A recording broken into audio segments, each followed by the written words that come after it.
Hello students, this is second video on Indian economics. In the first one we have already covered that in what way the British rule exploited Indian economy. I hope you would have gone for those and that video. For clarification we'll go in the classes further. But today in this video we are covering some more points about the Indian economy at the time of independence. So on your screen you can see today that is agricultural sector on the eve of independence. What was the situation of agriculture? Indian agriculture was both backward as well as stagnant. That means, as we know, in every sense they exploited. What was their objective? Their objective was to use India as a source of raw material. And we know about the indigo production also, which they forced the farmers to go for. Because of that, the Indian agriculture became backward and stagnant, not moving, not growing, not developing. What is the meaning of backward here? 5 points have been mentioned. Backward means low production and low productivity. Production was also low, and the production capacity means productivity of the people was also low, right? It means it has got 4 subpoints. It means less utilization of agricultural inputs like seeds, fertilizers, etc. So agricultural inputs were less used. They were not used in their full potential. Means certain seeds were not used, fertilizers were not used because they were not sowing the seeds. They were not doing the agriculture. Second, existence of large number of middlemen.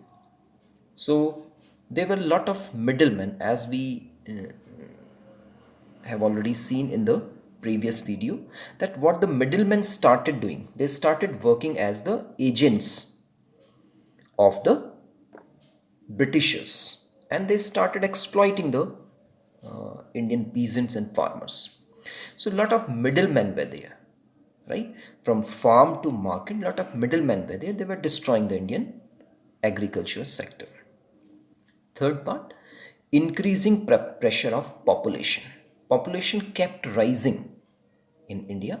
The population was rising, but the economy was not growing with the same pace.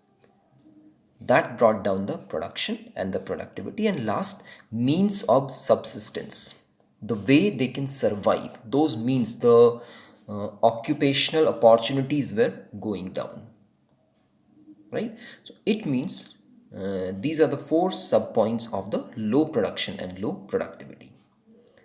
For showing the backwardness, the second point is high degree of uncertainty owing to huge dependence on rainfall.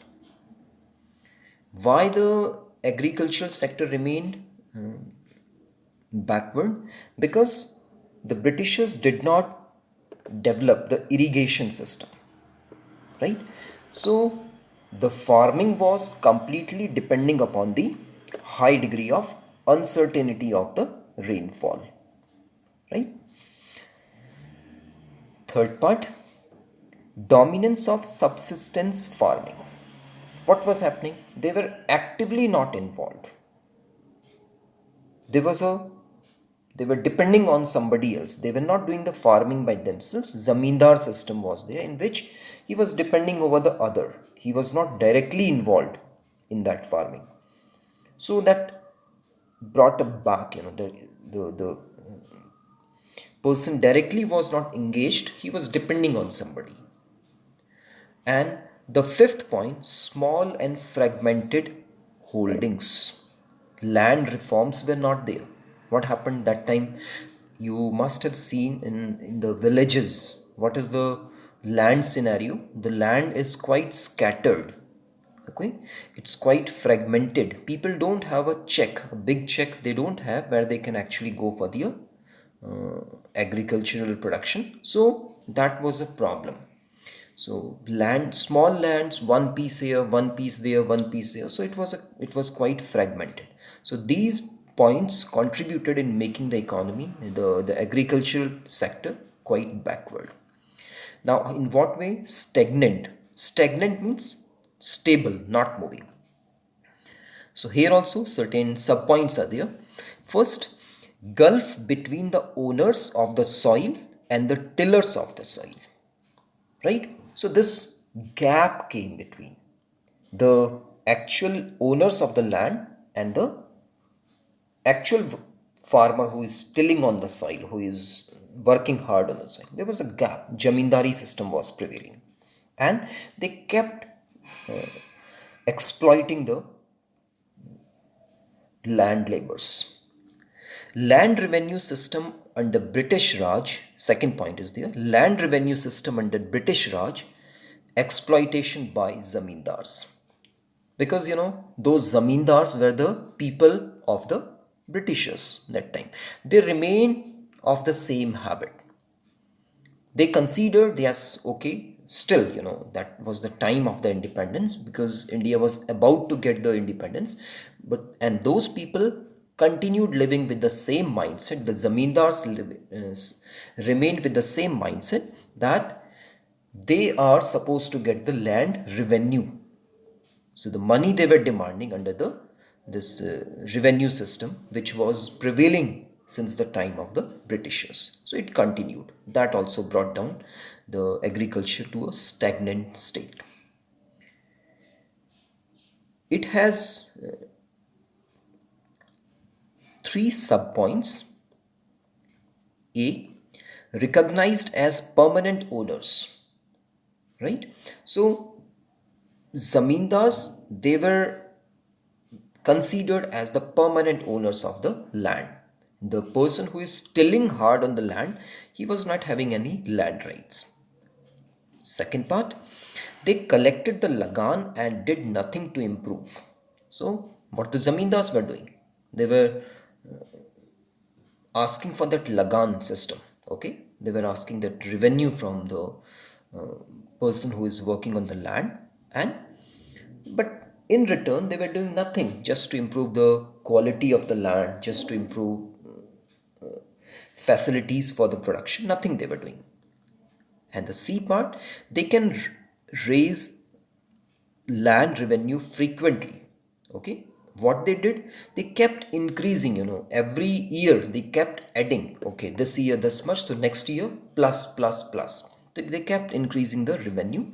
And the fourth part, tillers were reduced to landless laborers. And finally, because of that, what happened? When the farmers who were working on the land, they could not survive. They felt now it's not possible to get their bread and butter from the land by doing a lot of labor on the land. They finally decided to convert into a landless labor. So instead of producing by themselves, so they better felt like to become a labor.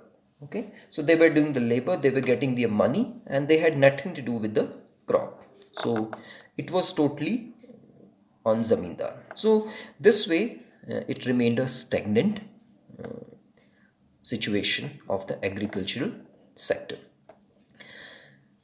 For this, the third part is there, forced commercialization of agriculture, shifting from self-consumption to commercial crops.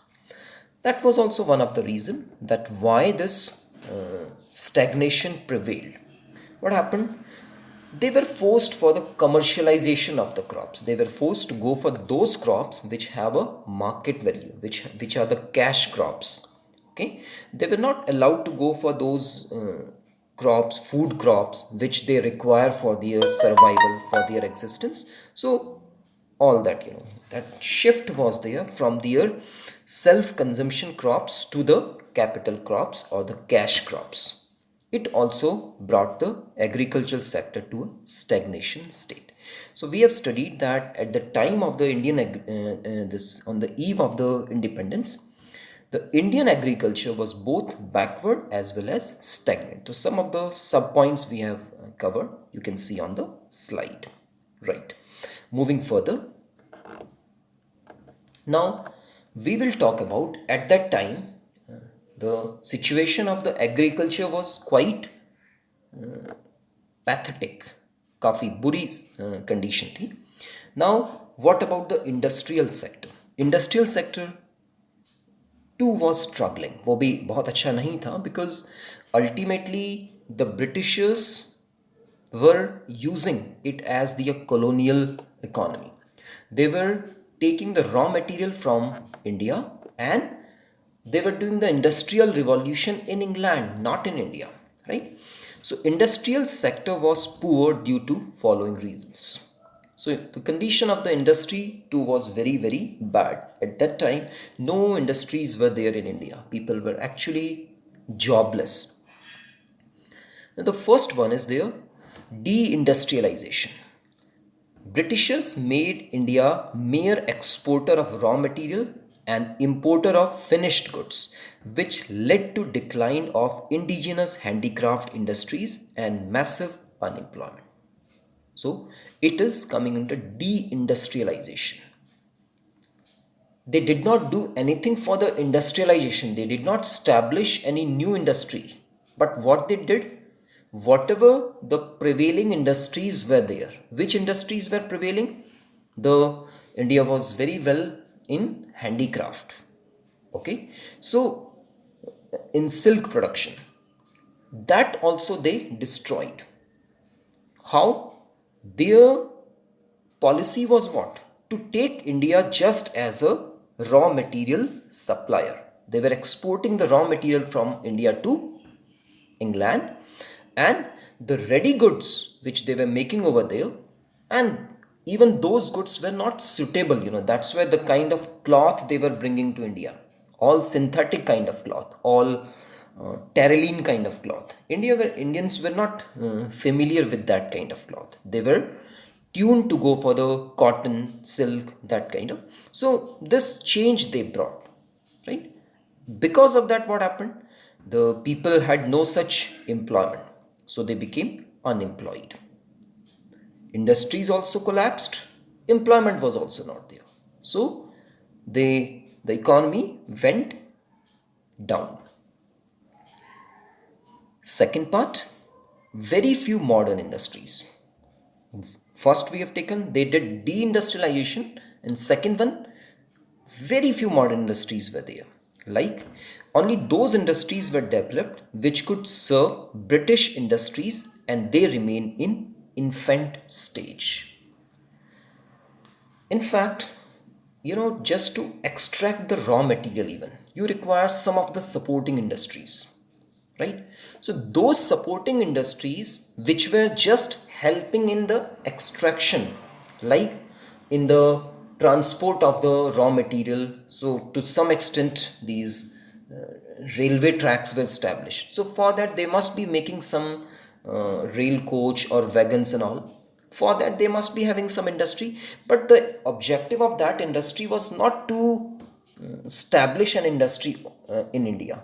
The objective was just to help them in carrying those raw material from India to London, and for that very few such supporting industries were established, and that too remained in a quite infant state. For their development nothing was done, just उनका काम चल जाए इस तरह की उन्होंने the few modern industries were established.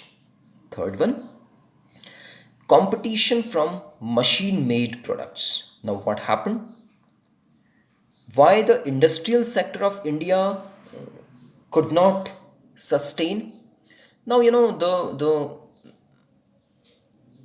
products which were coming from England, the kind of finished products which they were bringing to India, they all were the machine made goods. The cost of production was very less, and they give lot of stiff competition to the handicraft of India. So the handicraft comparatively, because the man has to work, that's why must have noticed the handmade cloth is comparatively costlier than the machine made cloth. So any such thing in which the human being is involved directly, not the machines, you will find that it's slightly costly, but the quality of that thing was good. The quality of the handmade products were much better, but they could not survive in front of those machine made products which they were bringing. Right? Fourth one, lack of capital goods industries. What was happening? The capital goods industries were not there. It refers to those industries which can produce machine tools to produce further consumer goods were non-existent. So capital goods industries were not there. Again, no such industry was here to generate the machine tools, because for machine tools, for establishing an industry, for making the new firm, you require a lot of machines, tools and everything. Those such industries were not established here. So again, you cannot, if you have some money, still you cannot establish an industry. They are hitting on the industrialists of that time. If anyhow they think, even still they cannot get these machines in India. So again they had to import those things, which was quite expensive.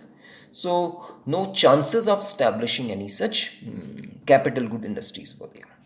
And the fifth one, limited role of public sector, which was confined to railways, power generation, communication, ports, etc. So the public sector, in which some involvement of government and some involvement of the private sector, what was there? Their involvement was not in all such industries where people can be given the job or new job opportunities can be established. Public sector industries were where actually the government invests the money. Okay, so they were confined only to the railway, because railway they required. Why? That's why you must have heard number of times in about the Britishers that time railway tracks were established very well. Why? It was serving their purpose, right? Power generation, there the public sector money was being used. Power sector required, because without electricity and without that developing that electricity lines, it was not possible to establish the industries in the different areas for their requirement, right? And communication, to some extent they went for the communication part also, right? So that they can communicate, they can rule over India in a better way. So all that, only those specified areas where the public sector money was used. And sixth, contribution to GDP was 1/6 and 1/10 of employment. So to GDP, actually, the industrial sector had a very small support. That was only 1/6 and was only 1/6. That means only 17% and 1/10 of employment. So industrial sector even was not in a position to provide the employment to the people. Actually, the maximum employment is given by the industrial sector. That was in a quite pathetical condition. So this industrial sector was very poor. New industries were not established. People were not getting the employment. So the at the time of the independence, the economy was in a very, very critical condition. When we come to the foreign trade, one more possibility was there, as I explained in the first video about the Silk Route. India was having a lot of raw materials and some handicraft material which were in high demand in the other countries. But what was the situation of the foreign trade? See, it has got few points. First, exporter of primary products and importer of finished products. That was the situation, as we know. Only the raw material they could provide, and they had to import the all ready finished goods. For that they had to pay more money. So More money going and less money coming. Lost economy. Second, monopoly control of India's foreign trade. More than 50% of trade was directed towards Great Britain. Opening of Suez Canal in 1869 reduced the transportation cost. Right? So, in foreign trade, actually, the monopoly was of Britain, because the foreign trade you could do mainly with Great Britain. Right? So maximum things were going there.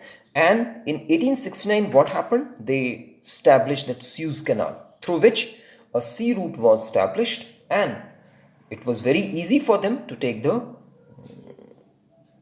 products from India to their country, and they were flourishing, and India was in a quite poor state. Because of that Suez Canal, what happened? Their cost of transportation also reduced. It was good for them. Third one, surplus trade. Our export exceeded imports, which implies surplus balance of trade but could not result in economic development. So surplus balance was there. What was happening actually? More export was there and less imports were there. Because why Indians were not able to import the things? They had to live in such a poor condition because they had not the money. They were asking for that pond. India had no such money to buy those ready goods even. But more export was there. And in one sense, if an economy has more export and less import, it must be in a good condition, because more money you will get. But what was happening? Still, it's looking like a profitable situation, but still the development could not take place. Reason being, administrative expenses of the British government in India. That money which was coming from there, maximum that money was used for the administrative maintenance, for maintaining the army and all. Okay, to maintaining their officers and all. So there that money was used. Second, expenses of wars fought by the British government, which led to drain of wealth from India. So, and that way also, as I was saying, they were using that money which was coming from export, okay, by sending the raw material from this to Britain. So the money which they were getting, that was just to maintain their royal living style, their administrative setup, their military setup, their standard of living, everything. That money was actually misused. So foreign trade, in one sense, it looks, the foreign trade was good. More export was there, and the money which was coming was, the setup was like that the money was actually misused. It was not used for the growth and development of the citizens. So that way the foreign trade was also quite poor. Okay. Now when we come to the next point, that is infrastructure. Infrastructure wise, what facilities? Again, infrastructure wise, what do you think? What areas did they establish? Mainly all those areas which were of their interest. They established railways, they established roads, they established post and telegraph, they established ports, and they established power generation setups. Right? I won't go in detail for this thing right now, because they were the supporting industries, or they were the supporting setups by which their trade can run, right? Just by which they could govern over the whole India in a better way. That's why they require this post and telegraph system. For the administrative efficiency, they went for that. Ports, why they established? So that the raw material can go from India to Britain through that Suez Canal. So behind all, every objective was just to drain the wealth of India from India to Britain. So infrastructure wise also, the industries which were established of their interest only, and that they too remained in quite infant state. Infant state means in a very low grade state, right? Okay, let's move further. We'll check now what was the demographic structure. Demographic structure means what kind of population density, okay, what kind of ratio of population was there. So the people, mainly demography means people setup. So size of population, demographic details were collected through census of 1881. So what we find, the 1921 year was regarded as the year of great divide. So it means, the size of the population was very big, high birth rate and death rate. So birth rate was high and the death rates were also. Birth rate refers to the number of children born per thousand in a year, and death rate refers to the number of people dying per thousand persons in a year. And what was the figure for that? Birth rate was 45.2 while death rate was 33.3 in 1931 to 41. Census year, for that one decade they take 31 to 41. So more births and less death. So population kept increasing. Right? Resources were not there.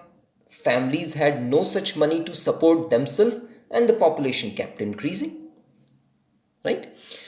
And the another problem came, literacy rate was very less. People, if suppose the bellies are not filled, khane ko nahi hai, then what would happen? People cannot go for education. Literacy rate was very less. It was only 7%, right? The literacy level was 16%, which means 80% were illiterate. Female literacy rate was only 7%. All pathetic condition.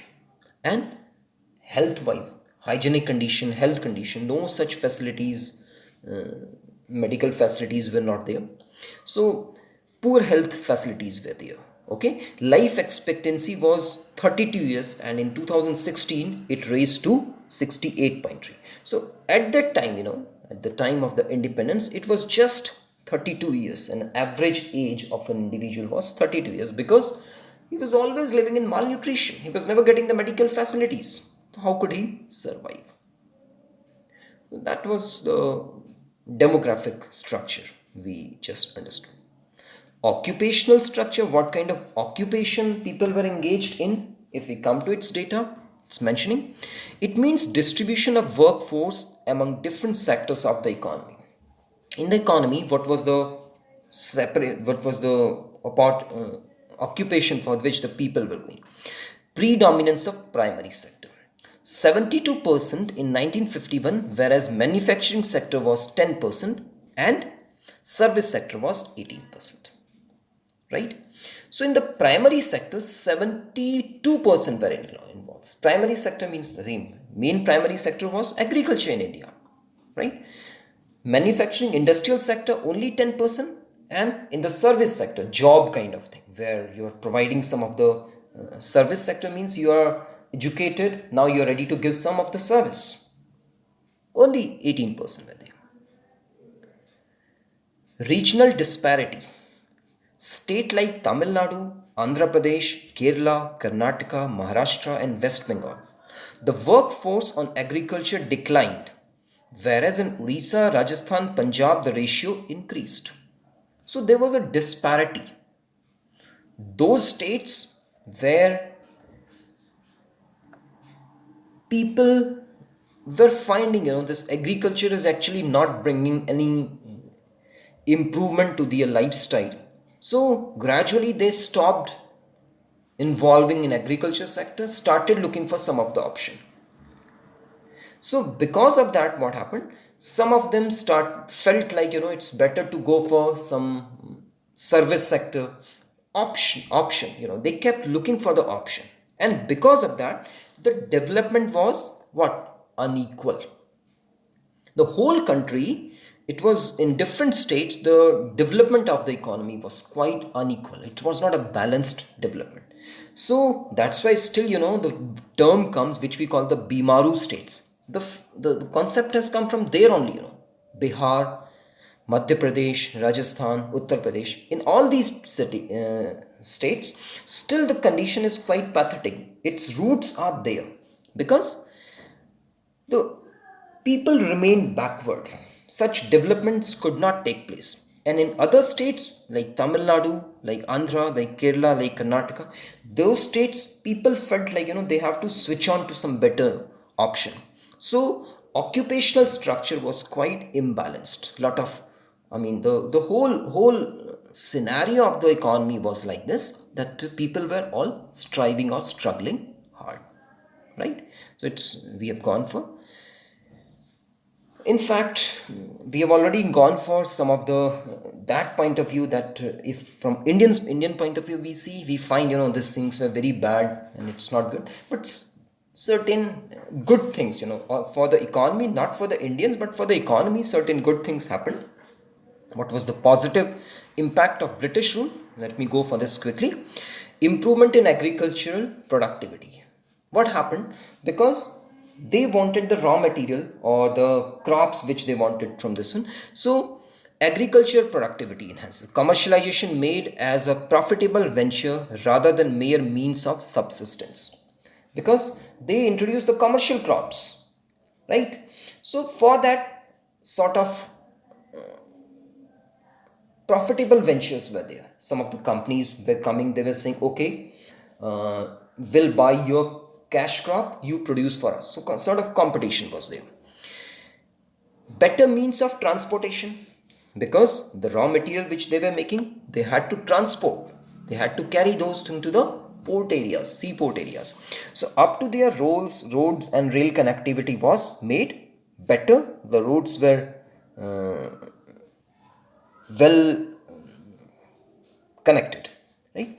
New opportunities of employment, they increased due to rapid increase in transportation, because when the things had to be transported from one place to another place, so a lot of checkposts were made, a lot of such small employment kept increasing. Now, control of famines. Expansion of road and railway worked as a great check on the occurrence of famines by supplying regular food to the affected areas. This was a plus point. At that time, suppose the roads were not connected, what would have happened? In one such area, like presently we are having this COVID-19 problem. We are able to connect with the people in the modern world. We have the transport system, we have the distribution system, we have the health system, everything. All that was, if suppose such endemic would have taken place at that time, if the road connectivity is not there, because there was no such this aviation industry, easily we can't approach the people who are suffering, they will die. So that way also, that famine to a larger extent they could actually control. Monetary system of exchange, the banking system was introduced by them. Okay, shift from barter system to monetary system of exchange. So money was introduced, the cash, you call it, that liquid money was introduced, right? Sixth, effective administrative setup. Presently, when we are finding administrations over there, still you will find in the administration many terms, posts are there which were named by the Britishers. These magistrates and all in that government setup, whosoever the administrative posts are there, still the names are coming since British time, right? So administrative setup was there from top to bottom, whole machinery they established for running the system in an effective way, and they developed the ports and development of post and telegraph. So these were the plus points of the British rule in India. So today here we just finish. So what we have noticed at the eve of the independence, what was there when India was about to get the freedom? The economic condition of the country was quite pathetic in every sense, right? Whether it was agriculture sector, whether it was productivity of the people, whether it was industrial sector, whether it was trade with foreign countries, whether it was the raw material and all. So in every sense, what was happening, the situation was quite challenging. Means they gave us a country which was quite poor. So lot of struggle the Indians had to do to survive, to make the economy today in such a good position.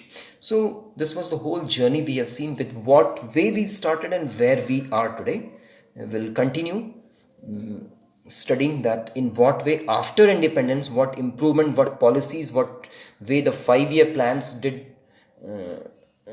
come, and what government did, what new plans were brought, so that the condition of the economy could be brought better. So these topics will continue in the further videos, right? So go for it one time and read it, understand clearly. We'll move further later. Thank you. Carry on. Go for these videos again and again so that you can understand them better. Okay, thank you.